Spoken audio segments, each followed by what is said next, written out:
Dari kacamata lu nih sebagai penulis ya, gue yakin banyak banget penulis di luar sana juga akan berpikir gitu. Kalau penulis kira-kira bisa jadi bagian dari aircraft nggak ya? Bagian sesuatu yang didorong juga sama aircraft Oh, nggak ya? penulis jelas bagian dari aircraft. Oke. Jadi aircraft itu kan ada 17 subsektor. Oke. Musik, film, buku, fotografi, seni pertunjukan, seni Seniman. kuliner, terus banyak lah. Oke. 17 ya gue nggak hafal gitu. Kuliner juga ada ya? Kuliner tuh masuk aircraft. Wow. Itu 17 plus akan nambah lagi jadi 20 kalau nggak salah. Ada otomotif. Wow. Tuh, jadi kayak emang sektornya tuh banyak banget. Jadi penulis itu jelas masuk, dan kemarin tuh kita baru aja membuat bukan satu terobosan ya, tapi benar-benar concern yang kita kawal bersama.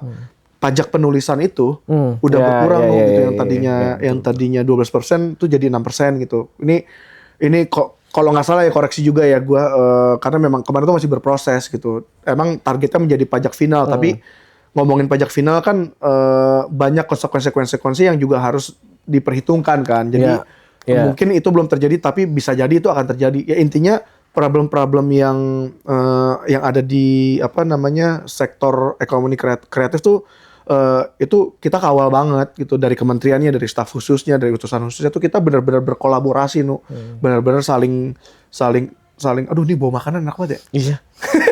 Nasi Padang lagi. Saling rendang deh nih. Terlalu gosong mas. Terlalu gosong, iya benar-benar.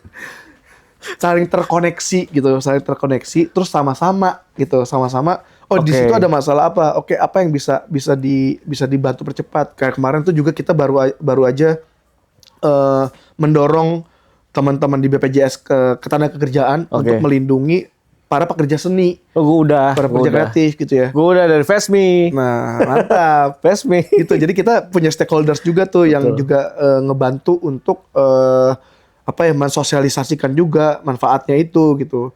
Bahkan didorong akhirnya yang gue senang kemarin tuh di BPJS Ketenagakerjaan tuh bisa nggak usah bergabung ke satu organisasi, bisa individu. Betul. Gitu. Jadi kayak menarik tuh. Memang pemerintah tuh sebenarnya udah banyak loh ngasih kebijakan-kebijakan yang pro dengan rakyatnya gitu. Tapi kadang informasinya itu itu tuh nggak sampai. Itu gitu. kan masa lalu ya sebenarnya. Nggak, bukan masalah gue Komunikasi itu masa lalu. bukan ini bukan masalah komunikasi aja menurut gue. Karena gue ngelihatnya gini. Gue merasakan banget manfaatnya BPJS buat pekerja seni. Gue merasakan banget manfaatnya. Maksudnya itu, ini salah satu yang menurut gue gila sih gitu ya. Bahwa gue tergabung dalam satu komunitas seniman dan gue dipercaya sampai akhirnya gue punya BPJS tuh gitu. Ini kan gila ya, maksudnya banyak banget seniman-seniman di luar sana yang bahkan mungkin mereka bingung gitu. Kalau sakit mesti ngapain dan lain-lain gitu kan. Sehingga akhirnya banyak yang sakit dan meninggal dan lain-lain. Nah, kalau menurut gue itu salah satu yang paling terbukti lah. Ini ada manfaatnya nih. Nah, cuma masalahnya nggak semua orang tahu ini aircraft. Ya kan? Nah, gimana caranya biar orang tahu ini tuh aircraft loh? Gitu. Ya ini salah satunya gue juga sih. Ya, salah satu promonya di sini ya. Tujuan mendatangi undangan lo, ya kan salah satunya gini. Tapi memang masyarakat kita tuh kan banyak banget ya. Iya, 286 juta. Itu ya mungkin saking banyaknya. Jadi padahal platform-platform itu juga udah ada gitu ya. Cuma memang ini juga menjadi otokritik ya gitu untuk pemerintah, bahwa jangan sampai kebijakan-kebijakan yang pro rakyat itu tuh justru tidak diamplifikasi dengan maksimal gitu loh. Sebenarnya itu kan gitu. Jadi pemerintah punya badan komunikasi gitu ya. Terus setiap kementerian punya biro komunikasi juga gitu. Nah itu pertanyaan gue, kenapa sih harus setiap itu punya satu aja gitu, sentralisasi gitu. Oh, kalau yang di pemerintah pusat ya sentralisasi Bakom kan? Iya, betul. Komunikasi pemerintah. Maksudnya kan? di kementerian nih. Nah, kalau di kementerian kan memang mereka kan punya tugas dan fungsi untuk mendorong performa kementerian masing-masing ya gitu. Gitu. Lu jangan ngejebak gua nih. Ini gua ngomong aneh-aneh nih. Stop di situ, no. Iya. Oke. Off the record aja nanti. Off the record. Nah, aircraft ini kan di kementeriannya sendiri dia berperan sebagai pendorong ya. Jadi jangan sampai masih ada masyarakat yang berpikirnya gue ke aircraft biar dapat duit deh, Dibantu. gitu kan. Nah, gue lagi mau bikin usaha tapi nggak punya modal, gue ke aircraft deh. Nah, ini kan sebenarnya misconception dari apa tujuan aircraft dari awal kan sebenarnya. Kementerian Aircraft maksudnya ya? Kementerian Aircraft gitu. Karena kan Kementerian Aircraft sebenarnya bukan seorang investor sebenarnya kan. Dia adalah pendorong kalau menurut gua ya gitu. Nah, sejauh ini dari semua subsektor itu yang paling kuat ya, yang paling kuat, yang paling kelihatan lah gitu. Maksudnya dampak ekonominya juga besar gitu. Apa sih? Masih film. Film. Serius loh. Masih film. Padahal kemarin tuh gue sempet nonton YouTube ya. Ada yang bilang kenapa sinema turun gitu ya. Enggak, kalau dampak ekonomi kayaknya masih film. Masih film nih. Film terus sekarang game lagi Karena mulai production film tuh banyak banget orangnya ya. iya. Dampak kan kita kalau ngomongin itu kan ngomongin dampak ekonominya. Jadi Iya, kayak bukan marginnya. Bukan margin si pemutaran filmnya ya. perputaran ekonomi yang terjadi karena Betul, karena kegiatan proses aircraft. produksinya ya. Bukan satu film ini hasil marginnya berapa ya, nggak nyambung sama itu. Ya mungkin itu juga jadi alat ukurnya itu juga, tapi kan lebih dilihat secara holistiknya itu kan perputaran ekonominya. Kalau menurut gitu. gue sih produksinya sih, karena produksinya kan banyak banget. Kalau ibaratnya kalau marginnya doang kan ya ada lah pihak-pihak yang diuntungkan, tapi kan nggak seholistik semua yang ikutan produksi film gitu. Setelah film apa? Setelah film, musik, game. Iya, itu game lagi jadi rising star banget untuk di aircraft. Oh ya? Iya. Tapi kan banyak yang ini, Vic, Apa? kepapar judi online gara-gara main game gitu-gitu. Nah, itu yang jadi challenge juga kan sebenarnya. Itu tuh gimana ya? Gue pernah ngobrol tentang digitalisasi.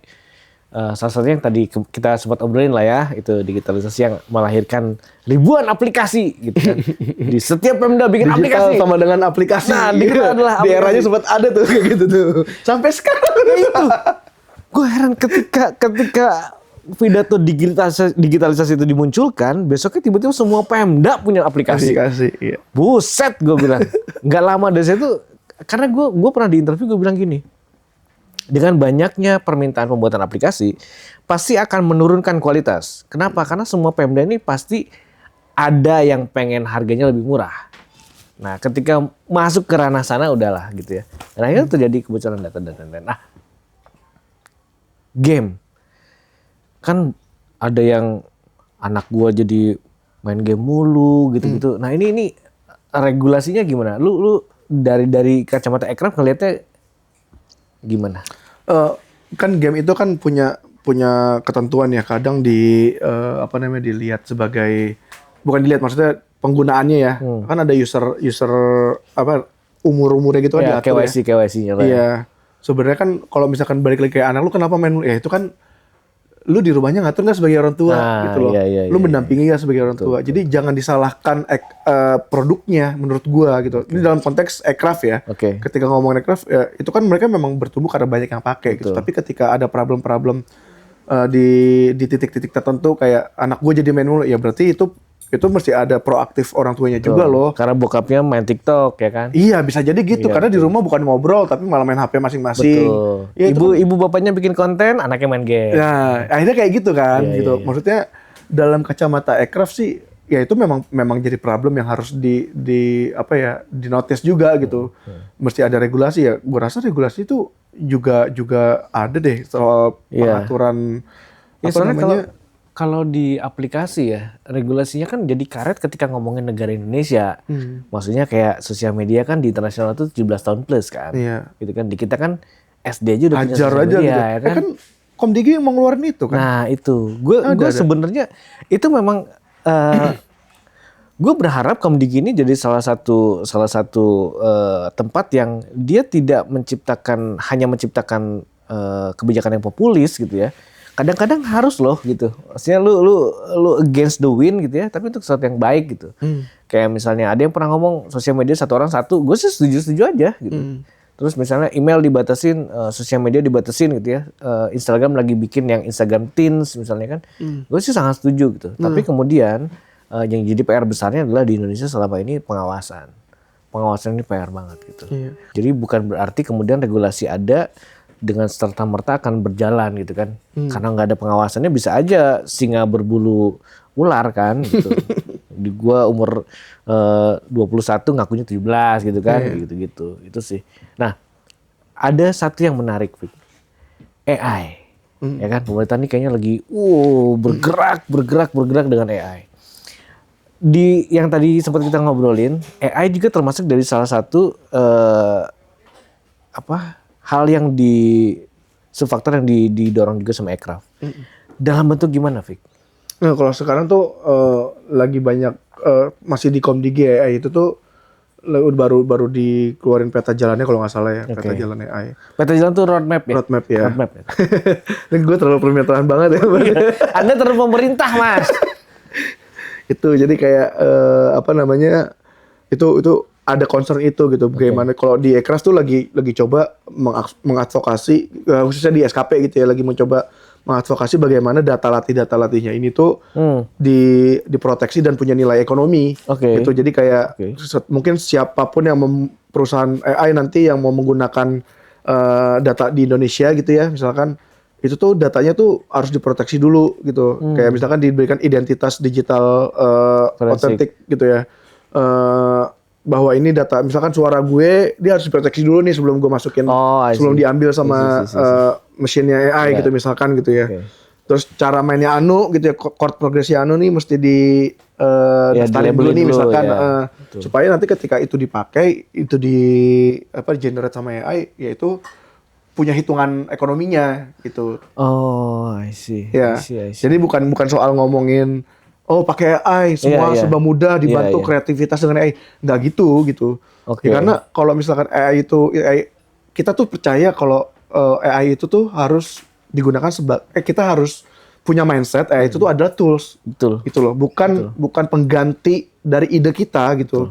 Lebih kayak gitu. Jadi ini agak gila juga sih, memproteksi ide tuh gimana ya gitu. Tapi ini menjadi hal yang menarik gitu. Kalau misalkan kita di Indonesia berhasil memproteksi ide gitu ya, itu artinya kan memang hak kekayaan intelektual itu benar-benar jata gitu. Betul. Ini menarik. Jadi gue kebetulan juga sertifikasinya AI. Artinya Indonesia ini punya PR besar ketika kita dihujani sama jutaan aplikasi berbasis AI, jutaan aplikasi gitu. Sementara buat gue yang modeling AI lah gitu ya, membuat AI dari nol gitu, gue punya mimpi sebenarnya gini, kita tuh bisa gitu ya di Indonesia saat ini itu sangat bisa membuat AI untuk dunia pendidikan tanpa internet sama sekali. Jadi misalnya ada satu sekolah di satu kecamatan gitu ya, atau sekolah terpencil pun gitu ya, kita datengin satu laptop doang di sana dan mereka semua bisa berinteraksi dengan AI. Aplikatif pengembangannya bisa mendorong mereka untuk belajar, bisa mendorong guru-guru untuk gimana sih cara menyampaikan dengan baik dan lain-lain lah gitu. Ini sih kalau menurut gue yang juga harus didorong gitu ya. Memang kalau kita bicara generatif AI, artinya AI itu menghasilkan satu musik, satu karya, image dan lain-lain. Memang itu harus di-labeling, betul setuju.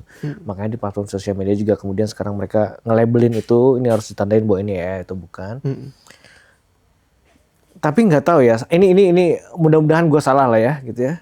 Karena kalau kita racing di sana, akan sangat ketinggalan gitu. Kalau menurut gua ya akan sangat ketinggalan karena kalau kita bicara materinya si AI modelnya sendiri, ngomongin teks korpus itu kita sudah sangat jauh ketinggalan. Jadi ngeproteksi di hulunya kayaknya agak susah ketimbang kita ngeproteksi di sisi aplikasinya gitu ya, atau misalnya kita ngembangin buat pendidikan gitu. Tapi di Aircraft sendiri itu concernnya banget gak sih? Lu sebagai orang dalam lah, pemerintah tuh concern banget gak sih? AI. Concern ya kok. Dengan fake news gitu-gitu? Iya.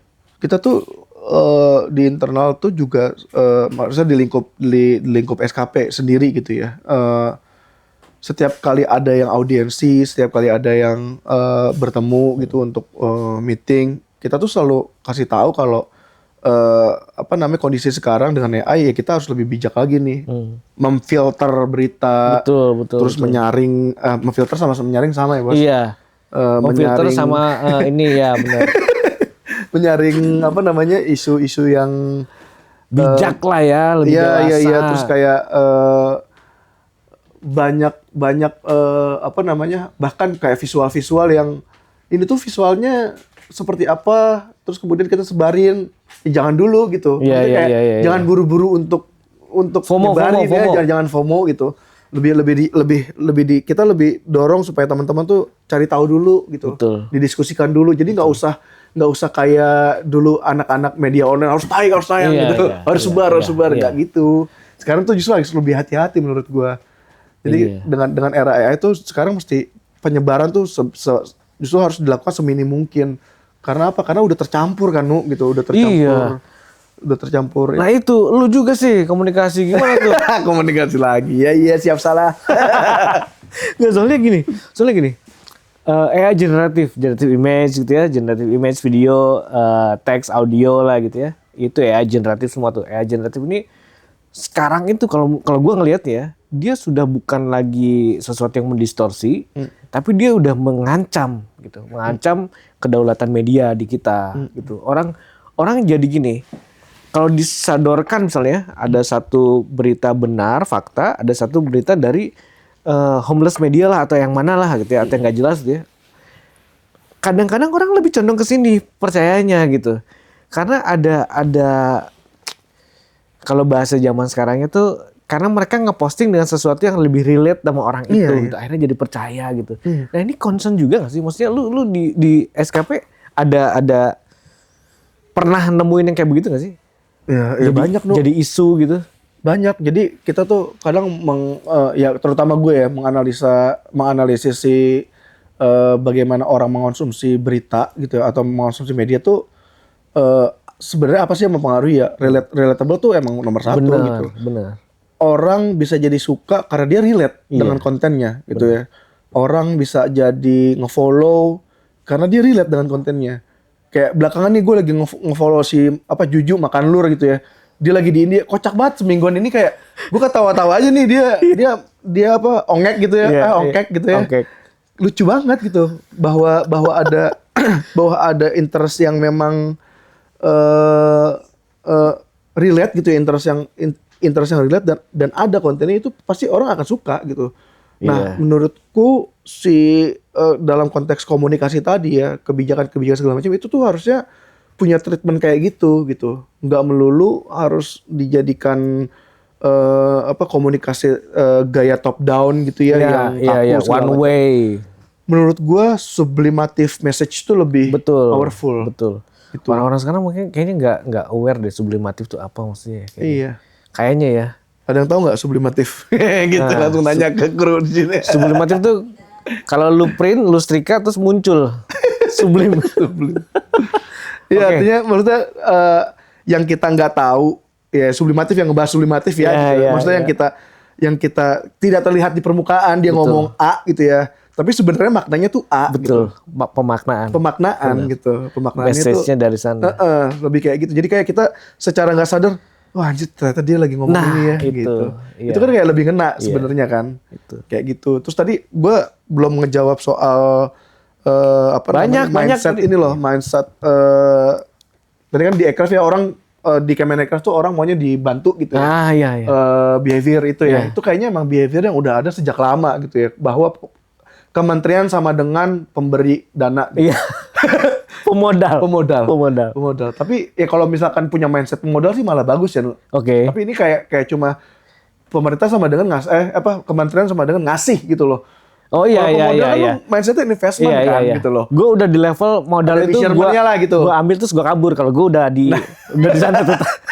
Menurut itu banyak yang kayak gitu. Jadi ngebaca Kementerian Aircraft sekarang tuh ya kementerian yang baru ya udah ada beberapa yang kemarin kan digabung-gabung ya. Dari Badan Aircraft, terus Kementerian Parekraf, sekarang jadi Kementerian Aircraft tersendiri gitu. Karena kementerian baru ini juga sebenarnya mereka tuh punya banyak perhatian. Kalau gue lihat gitu ya, ya menterinya, wamennya itu tuh benar-benar turun ke lapangan benar-benar temuin pelakunya gitu. Tapi kalau mindsetnya kita sebagai pekerja kreatif itu adalah minta dibantu gitu, minta ya, uang minta lah ya. uang, katakanlah kayak kasar katanya minta uang, itu tuh sayang ya menurut gue. Betul. Karena poinnya tuh sebenarnya lu bukan minta uang, lu kalau mau funding, lu harus memperkuat produk lu dulu kan, lu bisa funding gitu. Betul. Pemerintah lu harus lu pakai sebagai akses untuk jaringan gitu loh, karena lu mau ke luar negeri atau lu harus pakai jaringan itu di pemerintah, khususnya di Kementerian Aircraft gitu ya. Misalkan lu mau pitching apa ya, lu minta dukungan kementerian gitu, karena kan yang namanya nanti siapa tahu bisa jadi G2G, gila loh gitu. Dari inisiatif bisnis gitu ya. Tiba-tiba menjadi G2G gitu, bisa sestrategis itu, atau bisa jadi bisnis to government itu juga bisa kayak gitu kan. Nah itu harusnya mindset itu yang dimiliki sama kita sebagai pengusaha aircraft nih gitu ya. Sebagai pengusaha aircraft tuh harusnya begitu gitu, bukan untuk meminta menurutku gitu ya. Mungkin teman-teman punya perspektif lain ya, monggo, tapi aku ngelihatnya di bagian ini cukup krusial. Karena kalau mindsetnya semua adalah funding, ya berat Pak gitu loh. Mau lu modalin berapapun juga, ya kayak tadi analogi gue sama petani gitu. Kalau dikasih cash habis, ya kan. Tapi kalau di pemerintah itu mengencourage, lu harus bikin ini, harus bikin itu, ditantang lagi. Itu program-program yang dikeluarkan kementerian itu kan sekarang kayak gitu. Di challenge, lu bisa apa, lu punya nilai tambah apa, kayak gitu kan. Selalu kayak gitu tuh. Sekarang udah mulai gitu. Iya ya. Udah mulai seperti itu. Nggak bisa sekali doang selesai gitu ya. Ini bukan project yang one off doang. Betul. Gitu kan. Dan bagi pemerintah, dalam hal ini kementerian tuh juga yang punya anggaran gitu ya, itu juga harus punya mindset investment gitu memang. Nggak bisa dikasih habis itu selesai, ada laporan udah selesai. Ya gaya-gaya lama udahlah gitu loh. Gaya-gaya lama jangan dibawa lagi gitu. Ini kita ngomongin aircraft gitu ya, ekonomi kreatif yang memang harus mendorong perekonomiannya itu. Jadi ya memang harus itu gitu. Terus ada lagi problem soal kok nggak bisa sih pinjam ke bank gitu ya. Kok nggak bisa sih pinjam ke bank? Itu juga jadi apa ya, jadi satu masalah yang sosialisasinya itu juga kurang gitu. Karena selama ini misalkan ngomongin hal-hal kreatif kayak musik gitu, dia musisi gitu. Kemudian mau bikin studio misalnya. Mau beli rumah lah paling gampang gitu. Terus mau pinjaman KPR, gitu ya, mau pinjaman, nggak bisa. Nah, kalau profesi untuk pinjaman itu kayak untuk kredit konsumen bisa deh. Tapi kan ketika lu pakai buat bisnis, itu tuh perlu ada perhitungan bisnisnya gitu. Dan lu pinjamnya bukan ke bank konsumen, lu pinjamnya ke bank investment gitu loh. Nah ini kan hal-hal kayak gini juga banyak yang belum semua sampai gitu. Pukul rata sama aja gitu dianggapnya satu. Karena dianggapnya pemerintah nggak bantuin nih, gua mau pinjam modal. Pemerintah nggak bantuin nih. Gitu. Tapi gue sempat jadi pihak yang begitu sih. Maksudnya kita semua pernah lah, Kita semua pernah ya. Kita semua pernah gembel lah. Terutama gue di AI ya. Gue di AI itu permodelan AI bahasa Indonesia. Gue berpikir gini, bukan Indonesia ini sebenarnya nggak punya urgensi untuk membuat AI. Kalau menurut gue ya, Indonesia ini nggak punya urgensi untuk membuat AI sendiri, nggak punya urgensi untuk membuat satu sistem AI sendiri gitu, nggak punya urgensi di sana. Tapi kalau kita mau winning di AI era ini, menurut gue salah satunya adalah kalau dari sisi komersil, kita harus berpikir interference of AI. Jadi model AI itu semuanya pintar, tapi ada satu interference yang bisa membuat dia lebih spesifik bisa ngapain. Nah di Indonesia ini masih sangat kurang interference. Semua ngomonginnya gue bisa bikin model AI gitu. Model AI segimanapun juga kita harus ingat yang buatnya itu sekarang udah negara Cina gitu ya. Negara-negara yang mereka secara hidup dan pergerakan pemerintahnya udah di arah sana gitu. Kita nih belum ke sana. Jadi kalau kita mau, mereka punya kebijakan malah. Betul, mereka udah regulasinya kuat banget gitu ya. Sampai dengan hardware-nya mereka udah siapkan kan. Nah kalau di kita ini memang kalau buat AI khususnya kayaknya kita akan agak lost ketika Indonesia ini fokusnya untuk bikin model AI gitu. Kita harus bikin model interference. Yang kedua, kita harus bikin AI powered application. Jadi misalnya semua sentralisasi aplikasinya pemerintahan lah gitu ya. Di dalamnya udah AI powered nih gitu. Jadi udah nggak ada lagi silo data gitu ya, datanya semua dari satuin gitu. Ya Komdigi kan lagi bikin satu data center yang bagus itu. Menurut gue sih mudah-mudahan ya gitu ya, AI-nya tuh bisa ditaruh di sana bukan sebagai modelnya, tapi dialah yang berpikir di dalam aplikasinya gitu. Jadi jangan kita bikin modelnya lah gitu. Gitu, Zulfikri Putra Malawi. Gue 3 kali nyebutin namanya karena takut salah. Anugrah Prahasta. Nah, itu dia. Fik, SKP itu apa? Singkatan dari apa? Staf khusus presiden. Temen gua. Tapi kan gue bukan SKP-nya, Pak. Iya, maksudnya temen gua di SKP gitu. Temen gua di SKP, bro. Lu kan orang dalam nih. Gue minta lu monolog gitu ya ke teman-teman di luar sana, jelasin tentang aircraft itu gimana, posisi pemerintahan itu seperti apa di sisi aircraftnya. Dan bagaimana sebenarnya concernnya pemerintah itu sangat serius buat orang-orang di luar sana. Terutama mesti banget nih. Terutama buat anak-anak Gen Z gitu. Karena kita kan jembatannya mereka ya. Pak, saya takut menyalahi pimpinan. Enggak. Maksudnya misalkan monolog ini nih Pak. Jangan jebak saya dong Pak. Enggak monolog ya, dualog ya. Jadi apa? Lu bisa ceritain sebenarnya kami tuh di SKP ngapain? Oke, peran SKP ya berarti ya bos. Nah itu dia. Oke, jadi SKP ini kan ya namanya aja staf khusus ya gitu. Jadi emang diadakan untuk membantu presiden berpikir gitu ya. Bidangnya ekonomi kreatif. Bukan berarti presiden gak mikir ya? Bukan. Membantu.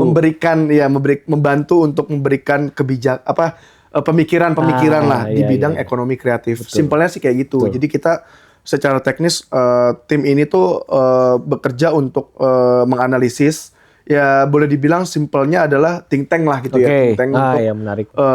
Bapak Presiden nih gitu. Betul. Dalam hal ini kan ekonomi kreatif SKP-nya adalah Mas Yofi Widianto. Nah, saya dan beberapa teman-teman di tim itu yang membantu Mas Yofi untuk itu tadi memikirkan aircraft. Jadi setiap hari tuh kerjaan kami tuh ya kami baca literatur, kami lihat menganalisis situasi di lapangan kayak gimana, kemudian kita meeting, kita tuh kerjanya seringnya meeting gitu, meeting debat untuk oke ini harus ada kebijakan apa lagi nih, harus ada policy apa lagi yang harus kita submit ke Bapak Presiden nih gitu. Ya kerjaan kita kayak gitu. Jadi benar-benar kayak membicarakan hal strategis ya. Kebanyakan tuh gitu, bukan hal teknis karena hal teknis itu adanya di kementerian gitu kan. Betul. Yang tadi gitu dia ngebantu siapa gitu, betul. dia harus dorong UMKM dan lain sebagainya itu adanya di kementerian. Betul. Nah, kita merekomendasikan juga kadang ke kementerian-kementerian terkait aircraft gitu, nggak cuma aircraft doang. Jadi ada kementerian hukum, ada kementerian keuangan, ada kementerian perdagangan, kementerian perindustrian, pokoknya yang berkait sama ekonomi kreatif deh gitu.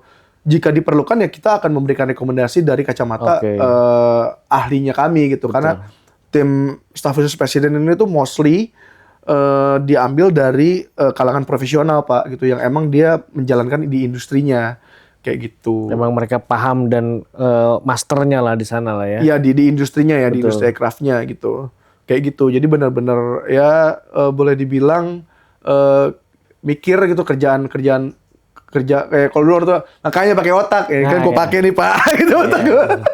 Makanya lo ngotak lo gitu ya. Nah ini sebenarnya menarik karena jadi kalau ada orang di luar sana yang berpikir bahwa pemerintah atau negara ini nggak mendengar rakyat, enggak. Ya itu gue betul. Maksudnya kita pernah ada di sebagai oposan kan? Ya gitu ya, apalagi zaman mahasiswa gitu. Betul. Ya. Kita pernah ada di luar, kita pernah ada di masa kita ngelihat kayak pemerintah nggak dengar gue deh, gitu ya. Kayak presiden nggak dengar gue deh. Karena memang caranya presiden nggak bisa dia seorang presiden satu orang nih, ya atau lembaga kepresidenan lah gitu. Mendengar semua di 286 juta orang ini nggak mungkin. Makanya dia punya perangkat-perangkat di bawahnya termasuk SKP. SKP ini adalah salah satu fasilitas di mana dia tugasnya adalah mendengar apa yang terjadi di lapangan. Ya kan? Memfilterisasi itu semua dan kemudian menyampaikan ke presiden. Nah, gue mau nanya, lu nyampeinnya gimana ke Pak Prabowo? Ya ada. Jadi gini Pak. Nongkrong sambil ngopi ya. Ya kita ada mekanisme lah. Di internal itu ada mekanisme untuk menyampaikan pemikiran itu. Tapi lu pernah ngomong sama Prabowo ini nggak? Pak gini Pak. Gitu gak? Nggak segitu juga sih Pak. Enggak ya? Enggak lah. Tapi lu pernah, Pak? Kalau gue sendiri sih belum. Oke. Iya, karena kan gue kerjanya buat Mas Yofi. Oh, Mas Yofinya udah Ya Mas pernah Yofinya berarti. Berarti Pak, teng, satu nada. Gitu. Yang berdialog langsung mungkin ya. Tapi kan kalau dalam konteksnya kantor gitu ya aspirasi itu disampaikan dengan mekanisme ya ada memo internal Iya, yang kita submit selalu. Gitu. Berita itu emang disebarkan lah ya gitu. Ada laporan-laporan yang kita submit secara reguler Betul. Pak Presiden. Berarti lu kerja ada KPI-nya juga ya sama? Ya ada dong Pak, masa kerja nggak ada. Zaman sekarang kerja nggak ada KPI Pak. Banyak yang kerja nggak ada KPI-nya. Malu Malu kalau kita kerja nggak ada KPI Pak. Banyak yang kerja. Jangan dong. Ada KPI-nya jelas lah ya. Jelas. Gitu. Dan kalau Ya gue sih ngelihat pemerintahan yang tadi ya ngebahas kalau misalkan dari orang luar ngelihat pemerintah nggak memperhatikan gitu. Ya kadang kita suka pengen bilang coba deh kalian sesekali yang ada di sini kerja deh ikut biar tahu gitu. Iya, betul. Tapi ketika ditantang gitu banyak nggak mau gitu kan. Suka gitu. Karena ini jadi memang kalau gue nyaran buat lu ya, nanti kalau misalnya ada orang yang lu nggak dengerin gini. Kalau menurut gue ada analogi yang menarik gitu. Yang analogi yang menarik yang bisa lu pakai adalah mie instan aja. Kalau lu mau bikin mie instan, itu ada prosesnya. Ya, lu masak air dulu, lu cemplungin tuh mie-nya, lu aduk. Itu mie instan, ya kan? Yang instan aja ada prosesnya. Yes, exactly. Jadi ya kita wajar untuk menanyakan, silakan aja, itu hak semua orang untuk menanyakan. Tapi juga kita harus menghargai prosesnya. Iya. Thank you banget Mas Fikri. Sama-sama. By the way, Yofi kan Sunda ya?